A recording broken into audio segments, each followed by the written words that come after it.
ఈ అడ్వెంచర్స్ చేయడం నా వల్ల కావట్లేదండి బాబు. స్కూల్ పెట్టినందుకు సంతోషపడాలో, బాధపడాలో కూడా నాకు అర్థం కావట్లేదు. ఏంటక్కో అంత మాట అనేసావు అంటారా? ఇంకేం చేయాలి? ఇద్దరు చిన్న పిల్లల్ని వేసుకొని పెద్దదాన్ని స్కూలుకి పంపించడం అంటే మాటలా? చెప్పండి మీరే. అందులోనే చిన్నది పాకటము మొదలుపెట్టేసింది. ఈ చిన్నోడు పాకడానికి ప్రయత్నాలు మొదలుపెట్టేశాడు. అందులోనే పూజలని, వంటలని, వీళ్ళకి రెడీలని, ఇంట్లో పనులని ఇవన్నీ చేసుకుంటూ స్కూలుకి పంపించాలంటే అదొక సాహసం అనే చెప్పాలి కదా! ఇంతకీ మీరేమంటారు? కామెంట్ చేసేయండి. వీడియో అయిపోయిందని అక్కడితోనే ఆపేయద్దు. చివరి వరకు చూడండి. అసలు మా చెర్రీ ఏం చెప్తుందో మీకే అర్థమవుతుంది. చికెన్ బిర్యానీ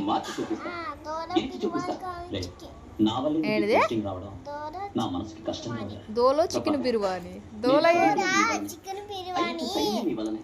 చికెన్ బిర్యానీకి వచ్చిన తిప్పలన్నమాట ఇవన్నీ. విన్నారు కదా ఇప్పుడు దాకా, అదనమాట సంగతి.